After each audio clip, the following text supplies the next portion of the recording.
It's an honor, really, to be speaking to a group of medical and nursing students because, and faculty, of course, as well, but not least because y'all have done what I could not. And I mean that quite literally. You know, as a child, you get asked, oh, what do you want to be when you grow up? And I don't remember when I first said it. Maybe I was like 6 or 7, but at some point I said that I wanted to be an obstetrician. And I guess it was because, you know how as a kid and you get a reaction from adults and you want to get that reaction. So I got a reaction and I just kept saying it. And it was the thing that I said through middle school and high school, and then I applied for college, and they said, like, what do you want to do? And I said, pre-med, I'm going to be an obstetrician. And then in the first semester of college, I met this thing called calculus. Now, I want to be clear, I didn't even get to, the real barriers. I didn't get to, the chemistry and the biology and all of that. I just got to calculus. Brown has a very forgiving process. I don't know if anybody here did anybody go to Brown? If you went to Brown, you know that at Brown, if you don't pass a class, it doesn't appear on your transcript. So let's just say, between us here today, that calculus never happened. And so it was off to law school, the refuge for those that can't cut it in your professions. It's an honor, too, to be here in Nashville specifically, because the Nashville student movement in 1960 was one of the most important moments in the history of the civil rights struggle. Led by people like Diane Nash, who was then a junior at Fisk University, James Lawson, who was a student at Vanderbilt Divinity School, John Lewis at Fisk, who would later go on to be the chairman of SNCC. Students here saw a blatant injustice. At the time, blacks could shop in downtown Nashville, but they couldn't eat at any of the downtown lunch counters. And this was part of a larger system of segregation that included schools, theaters, buses, other public facilities. And it wasn't new, this segregation. It wasn't a recent invention, but a lot of people in this city and around the country had just decided to go along with it and to accept it at some level. But not the students. They fought back. They picketed. They marched. They sat and refused to move until they were served. And we cannot overstate the magnitude of their sacrifice. They risked their lives. They risked physical assault. They risked insult. And they won. I mean, it wasn't easy, and I'm obviously tremendously condensing what was a stressful, long, and difficult period, but they did win. And a year later, here in Nashville, any black person could eat in downtown Nashville after a century of not being able to do so. And so for all of us as Americans, thinking back on the civil rights movement and the struggle that's represented in some of the pictures that were up as y'all came in, but especially for those of you here in Nashville, that history is your history. And their sacrifice made your world possible. And their legacy is yours to claim. And I hope you do claim it. I want to talk today about what Dr. King called the other America. This is the title of a speech he gave in April 1967 at Stanford University. If you search for King and the Other America on YouTube, you can watch a copy of the original. The Dr. King who spoke of the other America was more radical and less optimistic than the King America has chosen to remember, the King of the I Have a Dream speech in 1963. Because here in 1967, less than 12 months from when he would be taken from us by an assassin's bullet, we find a king grappling with the challenges of the next phase of the black freedom struggle. Overt segregation had mostly been defeated, and white and colored signs had been taken down from drinking fountains. Blacks in Nashville and blacks throughout the South could eat at lunch counters. But of course, blacks were still far from equal, and King knew it. And so here's how King put the situation at the very beginning of that, the Other America speech. He says there are literally two Americas, One America is beautiful. It's overflowing with the milk of prosperity and the honey of opportunity. This America is the habitat of millions of people who have food and material necessities for their bodies, culture and education for their minds, freedom and human dignity for their spirits. In this America, millions of young people grow up in the sunlight of opportunity. Tragically and unfortunately, he says, there is another America. In this America, millions of work-starved men walk the streets daily in search of jobs that don't exist. In this America, millions of people find themselves living in rat-infested, vermin-filled slums. In this America, he says, people are poor by the millions, and they find themselves perishing on a lonely island of poverty in the midst of a vast ocean of material prosperity. Now, that was King in 1967.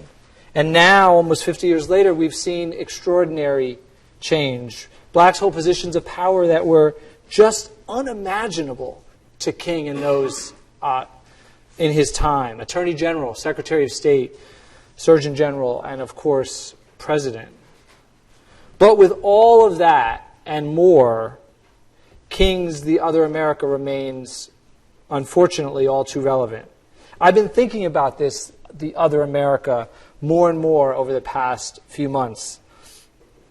When Michael Brown in Ferguson, Missouri was shot dead and his body was left lying on the street unattended for 4.5 hours, I saw King's Other America.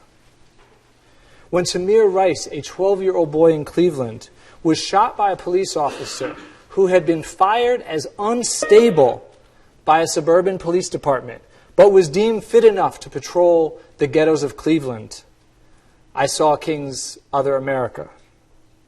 And when Eric Garner was choked to death in Staten Island, and there was no indictment, again, I saw King's Other America.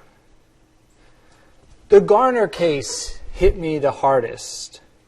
Many of you probably have seen by now the video from the arrest. And for those of you, because I know, see what I said before about my wife and how much she studies, I know that some of you didn't follow the case. Officers in Staten Island are trying to arrest Mr. Garner for selling loose cigarettes. He complains that he's being harassed. He objects to being taken into custody. He's very large. He's over 300 pounds. And one of the officers comes up behind him, puts his arm around his neck, and pulls him to the ground as other officers move in. And once on the ground, Mr. Garner begins to complain that he can't breathe. By the time the ambulances arrive, he appears to be unconscious. And many of you have heard his last words as he was being restrained and then choked to death. But I want us to listen to them again. He says, "Every time you see me, you want to mess with me. I'm tired of it. It stops today. Why would you? Everyone standing here will tell you I didn't do nothing. I did not sell nothing. Because every time you see me, you want to harass me. You want to stop me selling cigarettes. Officer, I'm minding my own business. I'm minding my own business. Please leave me alone. I told you, please leave me alone. Don't touch me." And then 11 times, I can't breathe. I can't breathe. I can't breathe. I can't breathe. I can't breathe. I can't breathe. I can't breathe. I can't breathe. I can't breathe. I can't breathe. And I can't let go of these words. Here we have a man. He's making the barest assertion of humanity, asking for the most basic of human needs, of human rights. A man asking to breathe, and he is denied that right. And consider one more thing about the Garner case. Once the officer releases the chokehold and Garner lays on the sidewalk, still not breathing, he gets no medical attention to speak of. There's a video of this too, and I raise it given the audience that I'm with. You should watch it. Judge the EMT response yourself. My mother sent me this video originally, and she's appalled by the apparent indifference of the medical staff. No CPR, no emergency oxygen. Nobody checks to see if his airway is clear, or even checks to see if he's breathing. Other than one person taking his pulse, they seem to do nothing. Nobody seems particularly concerned that this man hasn't moved in minutes. Now, I'm a law professor, and so naturally people come to me, my students have come to me, and they say, how could this happen?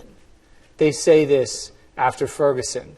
They say this after Sanford, Florida. They say this after Tamir Rice in Cleveland. They say this after Garner. How come it keeps happening? Why, they say, why aren't black lives protected by the legal system? Why no indictment?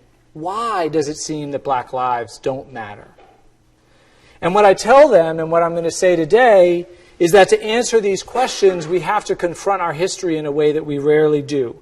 To understand the other America of Martin Luther King, to understand Eric Garner, to understand racism and inequality then and now, we have to go to America's foundations, and that includes slavery. Slavery is a thing that we all know happened, but we never take its full measure. And I think part of it is just it's how horrifying it is for us to contemplate. And I mean for all of us. I mean, black students and myself I talk to say, look, I don't want to think about this. I'm tired of being taught about this. I don't want to think about the humiliation and the degradation. And I get that. I get wanting to come from strength. But slavery wasn't a side note in American history. It was the single greatest source of wealth for a significant portion of this country. It was enshrined and protected and named multiple times in our Constitution, our founding charter. It was upheld by our courts, including the Supreme Court in the Dred Scott case. Slavery is a trauma from which we have yet to recover because it's a trauma that we have yet to confront. And what slavery meant more than anything else was what the Supreme Court said in Dred Scott, what the Supreme Court said it meant. The Constitution, said the Supreme Court, considers Negroes to be, and here I quote, beings of an inferior order, altogether unfit to associate with the white race, either in social or political relations, and so far inferior that they had no rights which the white man was bound to respect. That principle, no rights which the white man was bound to respect, that allows any and all manner of plunder, humiliation, and degradation. That principle says that so far as black bodies go, nothing is off limits. Consider just for a minute, just consider the most basic human needs for love, for affection, for family. Think about what it means to live in a society where you have a child, you have a spouse, and you know you cannot protect them. Here's an advertisement from a New Orleans newspaper, a typical advertisement from the slavery era, offering slaves for sale in that city. Here's what it reads. Negroes for sale. A Negro woman, 24 years of age, and her 2 children, one 8 and the other 3 years old. Said Negroes will be sold separately or together as desired. The woman is a good seamstress. She will be sold low for cash or exchanged for groceries. Said Negroes will be sold together or separately as desired. There was nothing unusual about this advertisement, nothing unusual about selling a black person for cash or groceries, nothing unusual about taking a 3-year-old or an 8-year-old black child away from their mother or father. And maybe it's just because, now I have a young son, he's 5 years old. If I try to feel into what those ads really mean and really say about a society, I almost can't go on. My life feels like my entire life is organized around protecting my child, caring for him, and trying to help him thrive. 1/3 of blacks were sold away from their families during their lifetimes. But more than the effect on the slaves themselves, let's reflect on what it means to have organized society on the assumption that one group of people is less than human, can be worked or sold for profit, and can be beaten or killed with impunity. what effect does that have on our psyches? What lies do we have to convince ourselves of to justify such an arrangement? Well, here's some. Blacks don't care about their children. They don't feel pain in the same way. They're lazy. They're dumb. They're criminal. These beliefs were openly and overtly stated and almost unanimously shared for hundreds of years in this country. And I would submit that it's impossible for a nation to openly and flagrantly make such claims for so long and for those beliefs to entirely disappear. Now, sometimes when we talk about slavery, people say, well, that was terrible, I know, but it was a long time ago, so let's not dwell on it now. And I want to say that I'm suspicious of this argument for 3 reasons. The first is that people have been making it since almost literally the day that slavery ended. So the Supreme Court in 1883, less than 20 years after slavery was over, was already saying, in cases called the civil rights cases from 1883, it was already saying blacks should stop complaining about the slavery era. The second thing to remember is it's not only that slavery was massive, it's that it was long-lasting. The slavery era lasted 250 years, which means that blacks have been slaves in this country for longer than we have been free. And there's a third reason, though, that I'm suspicious of the argument, and it's the most important, and it's the reason King gave in The Other America. It's what happened after slavery. It's the fact that, as King says in The Other America, forward steps on racial progress have consistently been accompanied by backwards ones. So here's how King addresses the issue. He says, in 1863, yes, the Negro was freed from the bondage of physical slavery. But at the same time, the nation refused to give him land to make that freedom meaningful. At the same period of time that America was giving millions of acres of land in the West and the Midwest, which meant that America was willing to undergird its white peasants from Europe with an economic floor that would make it possible for them to grow and develop. At that same time, it refused to give that same floor to its black peasants. And of course, the discrimination that King is talking about doesn't end there.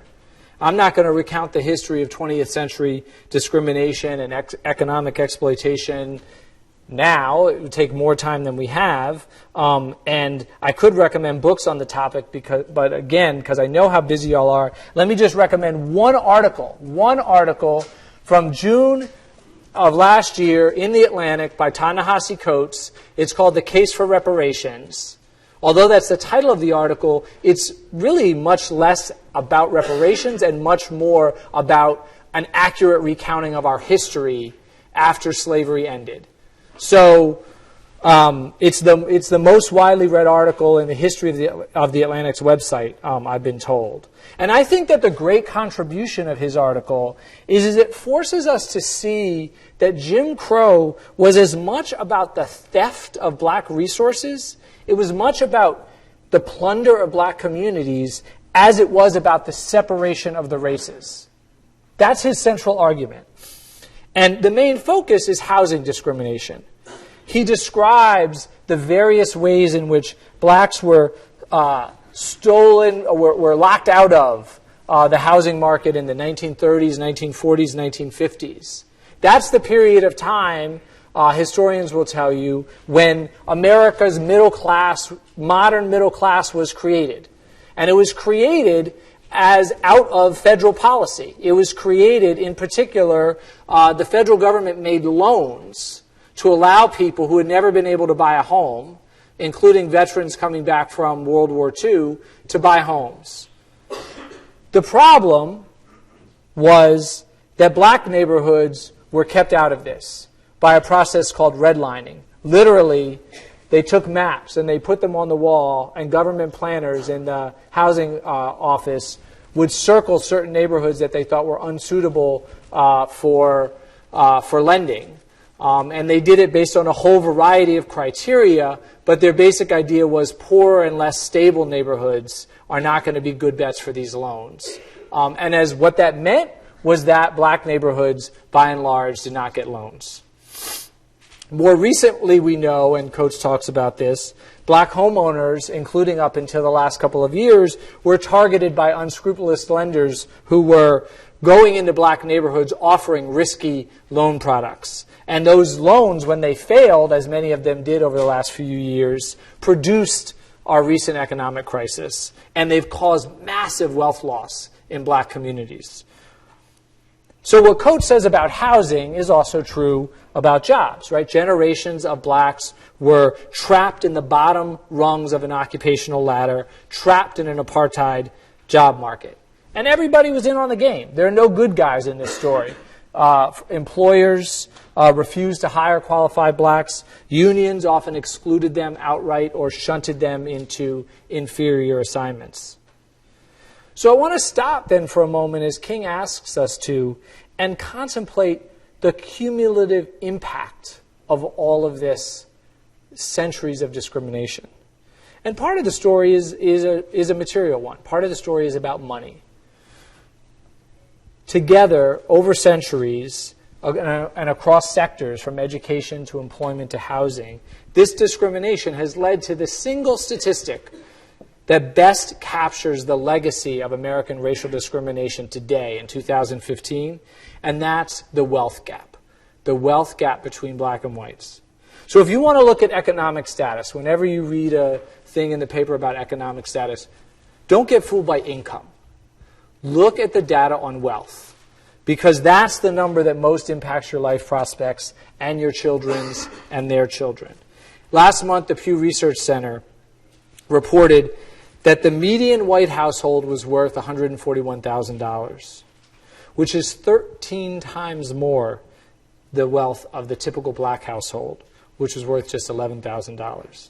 Now, even for those of us who study race for a living and are confronted with disparities, black-white disparities, all the time, 13 to 1 is jaw-dropping. I mean, blacks are twice as likely to be unemployed. Black infants are twice as likely to die. Blacks are 3 times as likely to have a child out of wedlock. 2 to 1, 3 to 1. Even the criminal justice system, where we have some of our most shocking disparities of all, blacks are 7 times as likely to be incarcerated. Now, those disparities, which are all appalling and tragic and worth a lecture in their own right, are all dwarfed by this 13 to 1 wealth disparity. So that's the money. That's the material part of the legacy. But I think the history has had another impact as well. And that other impact parallels and reinforces the material one. And it's just as profound. It's the effect on what we believe about one another, what comes into our minds when we look at a black person. In the last decade, we've seen an outpouring of research across fields demonstrating that blacks are still treated differently, even by people who are well-meaning and egalitarian in their expressed beliefs, and for whom we have every reason to believe that what they're saying is true. Let me just give a few examples from across fields.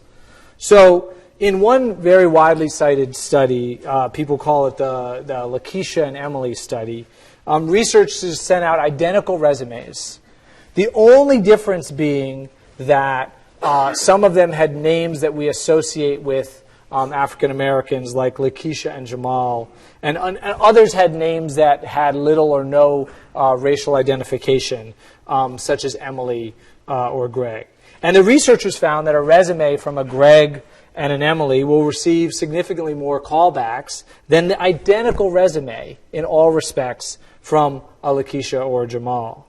In another survey, testers went out to do in-person interviews, right? They recruited actors, they recruited researchers, they trained them on scripts, they provide them with identical resumes and backgrounds, with the only difference being the race of the person who's going for the job interview.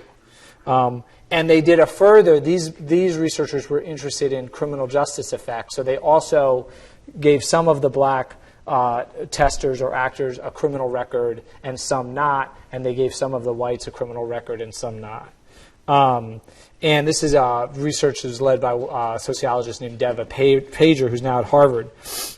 And she found that Blacks got job offers, again, identical script, identical background, identical resume, got job offers about half as often as the white applicants. And then amazingly, I think, she found that black men who had no criminal record, who had a clean record, got job offers just as often as whites who had a felony conviction. Now, my own field is not immune. As an academic, there's a very recent study that was written up in the New York Times. It was patterned after the Emily Lakeisha study, and it involves an applicant who's looking for research somebody to supervise their research. And you know, it's a sort of a blind thing. It's a cold call. So in general, people didn't fare that well in making these email requests. But there was a race and, in this case, a gender disparity in the responses. The applicants emailed professors around the country. Again, identical resumes, identical backgrounds, but names that were racially identifiable and by gender. Again, the same result. The black applicants and the women were less likely to get a response, to less likely get a follow-up email or call than were the whites or the men.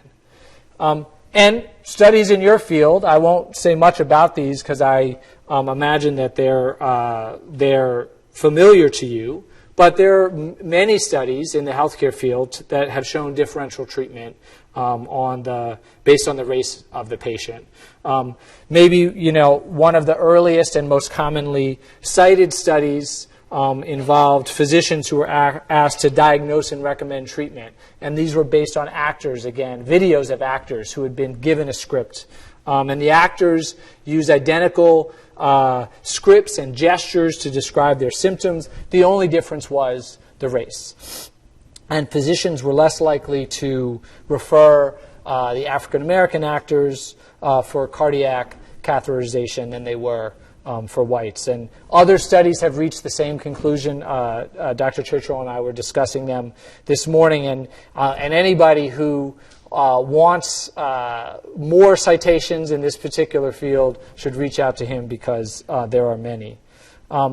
There's one other sort of area of research that I want to mention, which has provided a scientific basis to what people call the empathy gap, the idea that people feel more empathy towards members of their own group. So there are fMRI studies measuring the level of activity in the amygdala and the perception of pain experienced by others. So in one, researchers show participants video clips of faces that are contorted in pain. And I think here, when I think of these studies, I think of the Eric Garner case. And when participants look at members of their own race experiencing pain, there are higher activity levels than when people look at another race in pain. Now, a lot of this research is in this field, this emerging field that's been called implicit bias. And in my reference to some of these studies, I'm drawing on a report that I recommend to you. It's called Addressing Implicit Bias, Racial Anxiety, and Stereotype Threat in Education and Healthcare. So it's particularly focused on education and healthcare. It's written by a woman named Rachel Godsell at a place called the Perception Institute. She's at Seton Hall. Now, implicit bias, I suspect you all have heard the term. I understand from talking to Andre that there's also a book called Blind Spots, which is getting at some of the same research. It's gotten a fair amount of attention in recent years, though I still think it hasn't changed the way we talk about racial discrimination enough. Because too often today when we talk about race or racialized reactions, we still fall into this trap of asking the question, is this person racist? And meaning, does this person actively dislike or look down on black people or other minorities? We almost can't get away. We're so drawn to those stories. So like Donald Sterling, the guy that owns the LA Clippers, when he's caught on tape saying these flagrantly racist things, we are so drawn to it because it fits into our paradigm of how we understand racism working. But that's the wrong question, according to the implicit bias researchers, right? Their core insight is that these stereotypes and attitudes, that we have these towards categories of people without conscious awareness, and that those attitudes influence our behavior and our action. And their key idea is that we're not thinking about it. It's a blind spot. It's not conscious. And therefore, we can have these stereotypes even if we say and even if we believe that we should treat people of all races equally. And that's why I think we should be appalled by, but not surprised by, what happened to Eric Garner. Because the police perceived him as more threatening, because since slavery, and still today, we associate blackness with criminality. It's a deeply embedded stereotype today. Once it was something we said overtly, now it's a deeply embedded stereotype, even if we no longer articulate it. The police thought they needed to use extreme force because since slavery and still today, we associate blackness with superhuman physical strength that requires overwhelming force to subdue. The medics were lackadaisical in their response because since slavery and still today, black pain and suffering doesn't stimulate the same emotional response. Now, Dr. King was a profound social critic, but he was also a man of action. So any lecture in his honor, I think, has to face the question, so what do we do about any of this? And time isn't going to permit an exhaustive list, but I do want to offer some overarching thoughts for how to think about change and pushing forward King's legacy in light of this new set of obstacles. First, and this is hard, but we do have to squarely confront the problem, which includes candidly acknowledging and discussing the history that I've talked about today. I mean, as doctors, nurses, or students to be, I imagine y'all are taught that a critical part of treatment is getting the patient to admit and acknowledge their problem. And if a patient's actions have helped bring about the problem, or if the patient's actions are making the problem worse, it's critical that you get them to see that. And I say so too with American racism. We have to start by confronting the problem, understanding what we've done to create it. And then after confronting it, we have to embrace our mutual responsibility to respond, which includes recognizing that change is possible, but only if we collectively commit to it. Some of you are probably familiar with one of Martin Luther King's most well-known quotes. He said, "The arc of the moral universe is long, but it bends towards justice." Lots of people cite it. President Obama has said it's his favorite quote of Dr. King's. But King was clear about another thing as well. It doesn't bend by itself. He addressed that point directly in The Other America in response to those who told him and the civil rights movement that they were pushing too fast. People said, listen, you've got to wait. Time will change things. You can't ask people to change overnight. And King called this the myth of time. He says in The Other America, I think there's an answer to that myth. It's that time is neutral. It can be used either constructively or destructively. And he goes on to say, somewhere we must come to see that social progress never rolls in on the wheels of inevitability. It comes through the tireless efforts and the persistent work of dedicated individuals. And so we must help time. And we must realize that the time is always right to do right. There's one more point about change, and it brings us back to Nashville and the student movement. Because along with the myth of time, I think one of the greatest myths that we still hold about the civil rights movement is this idea that everybody was on board. That all black people saw the injustice, and then huge swaths of white people, especially white students across the country, joined them in the freedom struggle. The civil rights movement was not massive. It wasn't popular. And it most certainly was not inevitable. The students who came together in Nashville, They could all have fit in this room and most of the seats would have been empty. Everybody else was going to class, going to work, going about their lives and either ignoring the activists or, even worse, ridiculing and demeaning them and saying that they were wasting their time. Parents pressured their children to stay away from the sit-in demonstrations. The trustees of Vanderbilt tried to expel James Lawson. Now he gets degrees, but they tried to expel him. And I take solace in this because it reminds me not to get down when it seems like other people don't care. It reminds me of this other fact about change, which is that change looks impossible until it happens, and then it looks inevitable. Let me close with a final challenge from Dr. King. It's not from The Other America, but it's from one of his favorite sermons called The Knock at Midnight. And in this sermon, which he gave many times, Dr. King draws on one of his favorite Bible passages, Luke chapter 11, verse 5. And in this parable, we learn the story of the weary traveler who knocks on the door at midnight. And he's in search of 3 loaves of bread to tide him over until the morning. But when he knocks, when the traveler knocks, the response he gets from inside the house is, "Trouble me not. The door is now shut, and my children are with me in bed. I cannot rise and give thee. I cannot rise and give thee." King's question to his congregation when he told this story was, when you hear the knock on the door, will you rise? Will you answer those who are in need? And King tells his congregation they have a choice. They can say, like the man in the parable, "Listen, leave me alone. I've taken care of my children. They're with me here in bed." But King says that would be a mistake because he says we're all, and I quote, "tied together in a single garment of destiny." So in considering his challenge and his legacy and honoring his legacy, I want to say let's not ignore those who are still knocking. Somebody is knocking.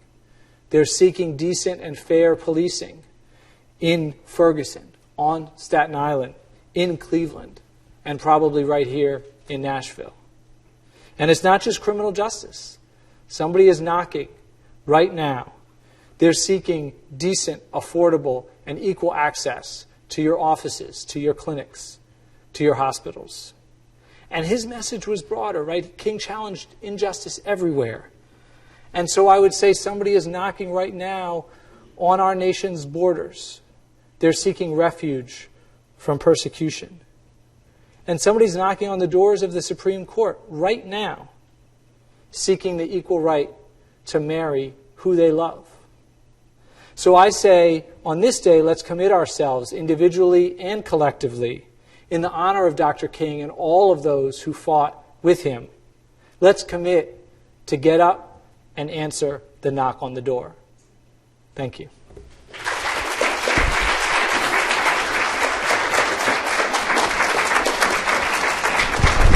Thank you, brother. Yeah, man. Great message. I'm going to get the plaque. Okay.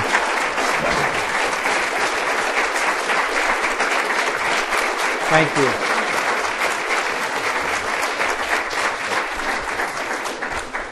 Wow.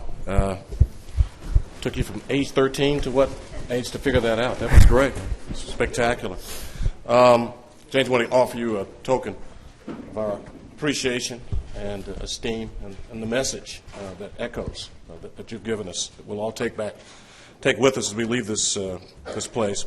And one thing Jana wanted me to point out is that this day, along with honoring King, we do it also by our students will go out and do volunteerism in the Nashville community. They will leave, our nursing students, our medical students, and we'll go to the Ronald McDonald House, Oasis, Room in the Inn, a number of things to do, and we're quite proud of that activity. I really have nothing else to add, but I want to thank James for delivering a message that we can all take with us and reflect on. And thank you again. Thank you. Yeah. Thank you all for coming. Thank you for coming. Oh, sorry. Whoa, one thing. Oh, George just looked at me. This is, we have to do our always annual We Shall Overcome, and George is going to lead us in that. Thank you, George. Please. The words are in the... Thank you. The words are on the back. Pretty straightforward. If we join hands, we'll be glad.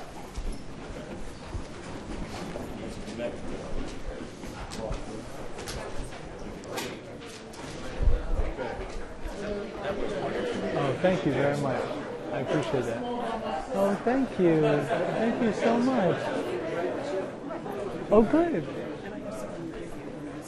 Okay.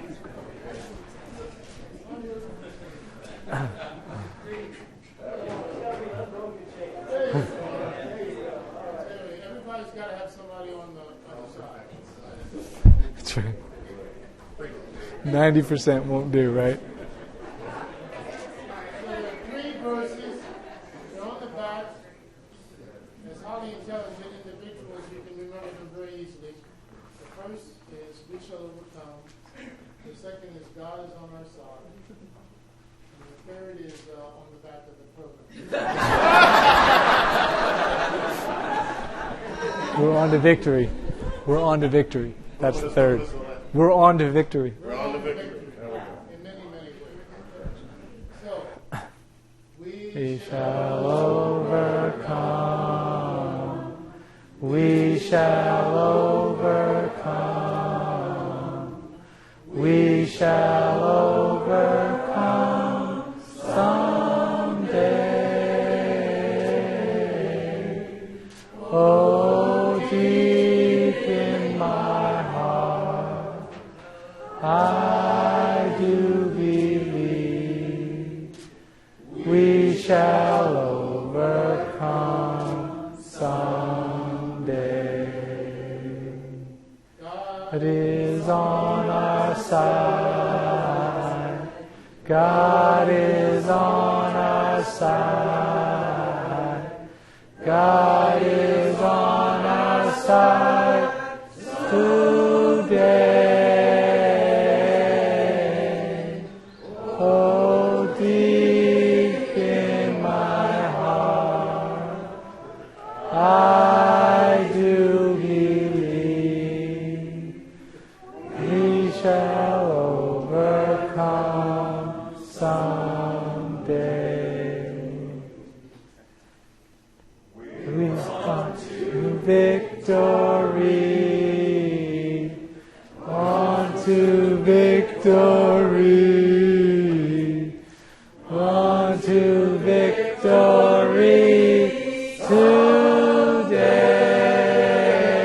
today. Oh, deep in my heart, I do believe we shall overcome someday.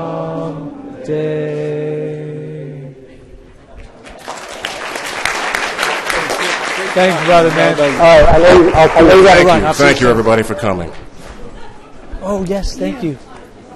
I will write you, and if you Okay. write me, I've Yes. been doing prison reform by working with children. Oh, wow. Because they determine the number of prison beds by kids who can't. How Yes. do you read Yes. this? So- Can could you want my email address or? Do you have it?